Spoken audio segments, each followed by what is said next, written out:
평안하십니까? 데살로니가 전서 5강 4장 13절부터 5장 11절까지요. 이 시간에 같이 또 생각해 보도록 하겠습니다. 흐름을 이제 좀 계속 보여드리고 있는데, 이 흐름을 계속 보여드리는 이유는 우리가 살펴보는 각각의 문단은 그 문단 독립적으로 동시하는 것이 아니라 전체 큰 서신 안에서 흐름을 타고 오는 거거든요. 성경을 읽을 때 그래서 문맥이라고 하는 것이 굉장히 중요합니다. 문맥을 어떻게 읽어내느냐에 따라서 저자의 의도를 잘 잡을 수도 있고, 저자의 의도를 놓칠 수도 있거든요. 그런 점에 있어서 문맥을 계속 보여드리는 구조를 계속 보여드리고 있습니다. 오늘 위치한 본문은 바울이 두 번에 걸쳐서 자신의 상황, 데살로니가에 있을 때의 상황과 떠나서의 상황을 설명하는 걸 넘어서서 이제 부족한 거, 만약에 바울이 데살로니가에 있었다면 계속해서 가르쳤어야 될 것들, 그런 것들을 이야기한다라고 볼 수 있는데요. 지난번에 그래서 말씀드려서 온전한 모습을 위해서 바울이 부족함들을 채우려고 하는 거다. 그래서 모자라는 걸 이제 채워주는 것인데, 오늘은 특별히 지난 시간에 이어서 뭐가 모자라냐라고 했을 때 신앙적인 개념, 부활과 재림에 관한 문제, 우리 신앙에 있어서 굉장히 크고 중요한 문제죠. 부활과 재림은 정말로 크고 중요한 문제인데, 데살로니가 교회가 사실 어리고 바울이 충분하게 이걸 다 알리지 못하고 또 그들이 이해할 수 있는 시간들이 그리 많지 않아서 제대로 이해하고 있지 못했다라고 하는 것을 확인할 수 있습니다. 그래서 이제 이 시간에는 바울이 그들의 부족한 신앙의 개념들을 채우려고 하는 거다. 그래서 부활과 재림, 그 이제 두 가지를 다루려고 합니다. 그래서 이제 오늘 본문의 제목을 제가 이렇게 잡아봤습니다. 부족함 채우기 두 번째, 신앙의 개념을 바로 세우는 것. 네. 4장 13절부터 5장 11절까지 빠졌네요. 채워 넣어주세요. 그래서 오늘 문단은 이제 이렇게 이제 구성되어 있는데요. 4장 13절부터 5장 11절을 보시면 크게 이제 두 가지 개념을 다룬다고 말씀드렸습니다. 4장 13절부터 18절까지는 죽은 자들의 부활과 관련해서 데살로니가 교회가 제대로 알지 못한 거예요. 오해하고 있었던 것들, 그걸 이제 바로잡고 바로 알려주는 거고요. 주의 재림, 주의 강림과 그 때와 관련해서 아마도 이제 여러 가지 것들이 있었을 텐데, 그때 당시에 로마 사회가 우리를 안전하게 지켜줄 거다라고 하는 생각들이 팽배해 있었는데, 그러지 않다라고 하는 것, 우리는 주의 재림을 기다리는 사람으로서 깨어 근신해야 됩니다라고 하는 요것을 바울이 설명하고 있습니다. 네, 이제 문단의 구성이 이렇게 되어 있다는 것 좀 이해하시고요. 하나씩 살펴보도록 하겠습니다. 그 첫 번째 문제는 부활과 관련되어 있습니다. 우리 이제 해마다 부활절이 되면 제가 어릴 때 어머님이 흰 소복을 입고 교회를 가셨던 기억이 있거든요. 그래서 이제 흰옷 입고 주님을 맞을 거다라고 하는 것을 이제 그 신앙을 이제 표현하는 것이죠. 데살로니가 교회도 부활에 대해서 배웠고 부활을 들었는데 이 부활을 들은 것과 그들이 알고 있는 기존의 뭔가의 사실에 대해서 막 이게 짬뽕이 되면서 사실은 정확하게 제대로 이해하지 못했다라고 하는 것이 드러납니다.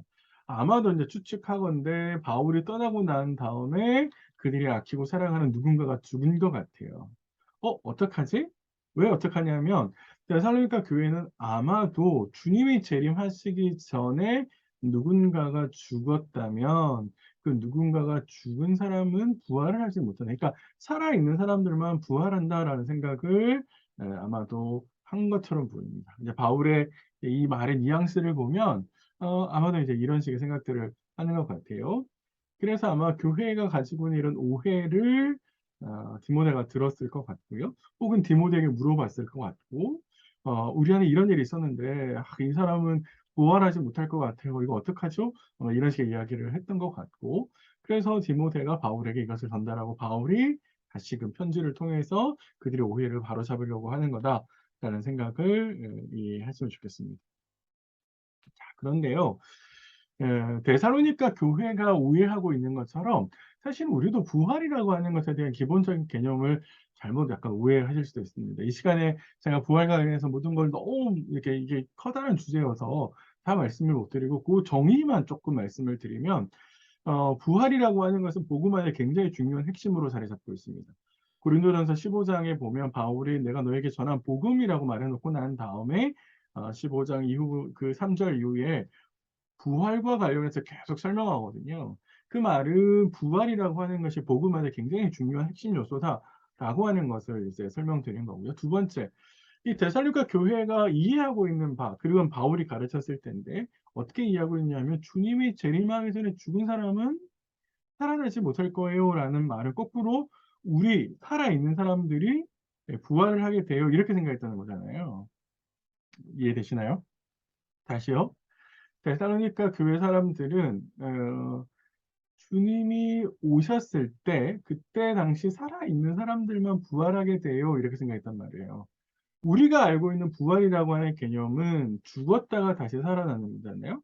근데 데살로니가 교회 사람들은 그렇게 생각 안 했다는 거잖아요. 어? 부활은 죽었다가 다시 살아나는 게 아닌가? 우리말에 부활이라는 말을 한자로 다시 살아나는 것이란 한자식의 표현을 썼기 때문에 우리가 그런 생각을 할 수 있고, 또 성경에 죽은 사람들이 다시 살아나는 게 있기 때문에 이제 그런 게 있는데, 우리 데살로니가 전서 본문도 마찬가지고 성경 곳곳에 마찬가지인데, 죽었다가 살아나는 게 부활일 수 있죠. 근데 그게 정의를 다 포함하는 건 아니고요. 만약에 죽었다가 살아나는 거라면 주님이 재림하실 때 진짜 살아있는 사람들은 어떻게 된 거죠? 다시 죽어야 되나요? 이상하잖아요. 예. 예, 그게 이제 우리가 오해하고 있는 지점이기도 하고, 아쉬운 부분이긴 한데, 사실 성경에서 부활이라는 말은 새 몸을 입는 것으로 설명을 합니다. 예, 썩지 않을, 예, 고린도전서 15장을 보면 바울이 썩지 않는 몸을 입는 것, 이런 식의 설명을 하는 거거든요. 예. 그래서 부활이라고 하는 것은 그냥 단순하게 살아나는 것이 아니라, 물론 죽은 사람은 살아날 겁니다. 그리고 새 몸을 입을 겁니다. 그러나, 죽었다가 다시 살아납니다라고 하는 식으로 부활을 정의하면, 당장 주님이 오셨을 때 살아있는 사람들은 어떻게 해야 되는지 문제가 생기는 거죠. 그러니까, 그보다 더 큰 개념으로 부활을 정해내려면, 주님이 오셔서 우리에게 새 몸을 입게 하시는 것. 그게 바로 부활이다라고 이해할 수 있습니다. 바울은 이게 이제 너희가 부활을 똑바로 알기를 바래 라고 이야기를 하면서 그래서 단순히 슬퍼하지 않기를 바래 이렇게 이야기를 하고 있는데요. 사실은 부활을 똑바로 이해하면 부활에 대한 소망이 우리에게 확신이 있고 하나님께서 우리를 부활시킬 것이 새 몸을 주실 거다라고 하는 그래서 영원한 생명으로 들어가게 될 거다. 이 땅의 삶이 끝이 아니다라고 하는 생각을 가지고 있으면 그게 확고하면 현실의 슬픔을 이기고 극복하고 소망을 가지면서 살아갈 수 있게 될 거다라는 생각을 할 수 있습니다. 사실 이제 이 땅에 많은 그리스도인들이 제대로 제대로 된 신앙, 그러니까 정말 성도로서 힘 있는 삶을 살지 못하는 이유 중에 하나는 계속해서 부활의 삶을, 영생의 삶을 바라보거나 내다보지 못하기 때문에 그래서 이 땅의 삶에 너무 집착하고 있는 건 아닌가. 그런 생각을 해봅니다. 그래서 우리가 신앙인답게 살지 못하는 이유가 아마 이런 지점에 있지 않을까요? 이제 저는 그런 생각을 좀 해봐게 됐습니다. 네, 그래서 바울은 아니야 죽은 자들이 부활하지 못하는 것 아니야. 그들도 주님께 데려오실 거야 라고 이야기를 하면서 예수님께서 먼저 어떻게 하시는지 이제 설명해 주시는데요.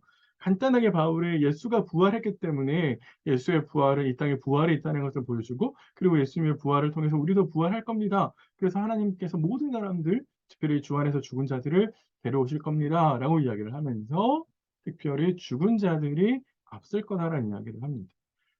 고린도전서 15장 51절 이하를 읽어보시면 부활의 순서를 바울이 이야기를 하는데요. 죽은 자들, 그러니까 우리 지금 데살로니가 전서에서는 잠자는 자들이라는 말을 표현했잖아요. 이 잠든 자들, 잠자다라는 말은 성경이 죽음을 좀 완곡하게 표현할 때 쓰는 말입니다. 먼저 그래서 죽은 자들, 잠자는 자들이 먼저 일어날 거고 하나님께서 이렇게 세우실 거고 그리고 나서 살아있는 자들이 공중으로 들림 받아서 오시는 주님을 맞이하게 된다. 이런 식의 순서를 설명하거든요. 바울이 여기서 부활의 순서를 언급해 주는 이유는 뭐냐면 아마도 데살로니가 교회 안에 죽은 자들은 부활을 제대로 하지 못해라고 하는 그 생각들 그리고 뭔가 손해를 입는 거 아닌가라고 하는 그런 생각들이 있었기 때문에 아마도 이런 식의 순서를 해서 그들이 먼저 죽었다고 해서 부활하지 못하거나 부활하더라도 뭔가 손해를 입거나 영원한 삶을 누리지 못하거나 이러지 않는다. 손해보는 게 없다라고 하는 생각을 이렇게 전달해 주고 있는 것이죠. 그래서 바울이 딱 정리를 하면 먼저 죽은 자들이 살아나고요. 거의 이제 성경에 보면 동시다발적인 것 같아요. 그런데 이제 순서를 이렇게 정해요. 죽은 자들이 먼저 살아나고 그 다음에 살아있는 자들이 공중으로 끌어올려서 주를 영접하게 되고 함께 지상으로 내려옵니다. 그러니까 우리의 영원한 삶은 하늘은 저기 내세 어딘가에 있는 것이 아니라 마지막 날에 우리가 영원토록 삶을 누리는 곳은 성경에서는 하나님 나라가 이 땅 가운데 내려온다고 되어 있거든요. 계시록에. 그래서 이 땅에서 영생의 삶을 누리게 될 거다라는 겁니다. 이건 마치 고대 세계에서 기빈이 올 때, 귀한 손님이 올 때 마중을 나가서 함께 들어오는 것. 이런 그림들이 있는데요. 이제 이런 그림들을 묘사해 주는 것처럼 보입니다. 음, 이제 부활에 대한 이야기를 저희가 하면서도 좀 우리도 부활에 대해서 좀 깊이 생각해 보시고 내가 부활의 개념을 잘 이해하고 있는지, 부활의 삶을 살고 있는지, 예, 지금 내 안에 부활이 일어나고 있지 않으면, 내 안에 새로운 삶이 살고 있지 않으면 마지막 날의 부활은 없을 수 있거든요. 참 무섭고 어려운 이야기이긴 하지만 바울의 논리는 그런 것 같아요. 두 번째 주제는 재림에 대한 이해입니다. 바울이 5장 1절과 2절에 재림에 대한 이야기를 꺼내면서 이미 여러분들이 잘 알고 있는 이야기입니다.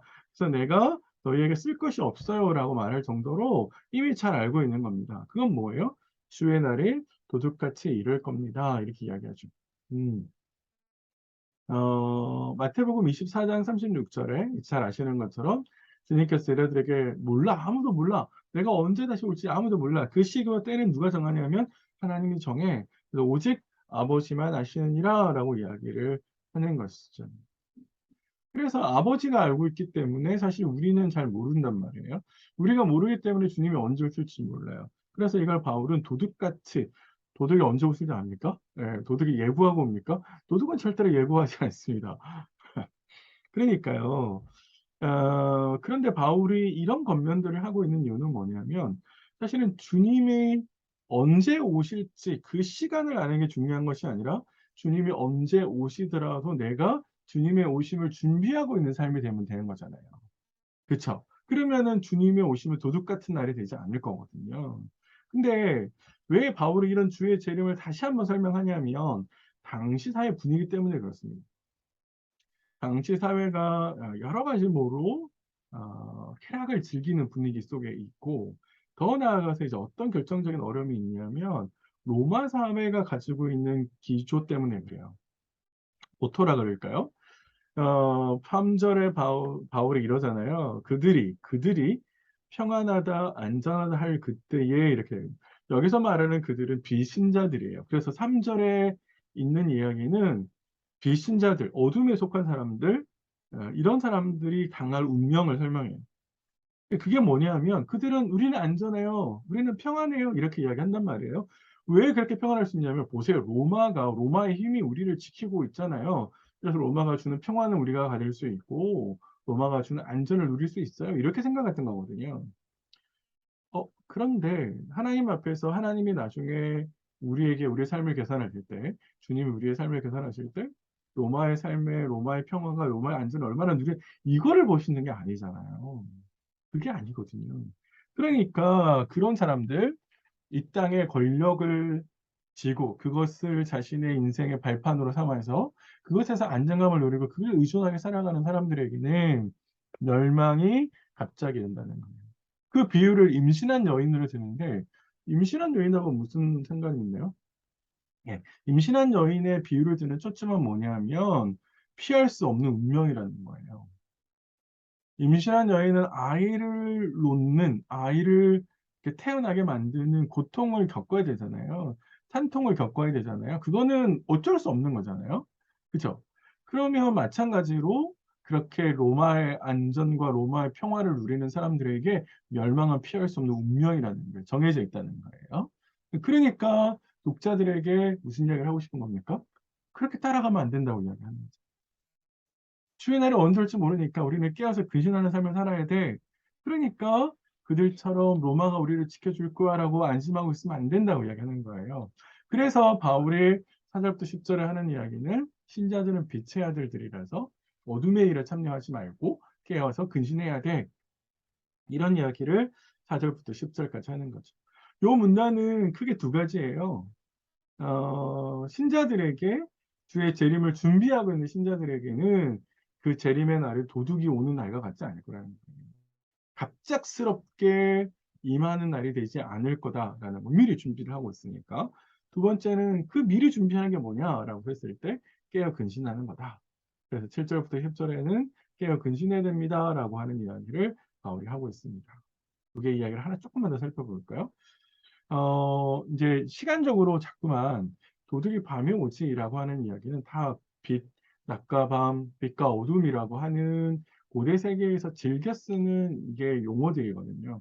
그러니까 뭔가 좋은 것들은 빛, 그러나 악하고 뭐 약간 추잡하고 더럽고 추한 그런 것들은 어둠, 밤 이런 걸로 표현해내는 거거든요.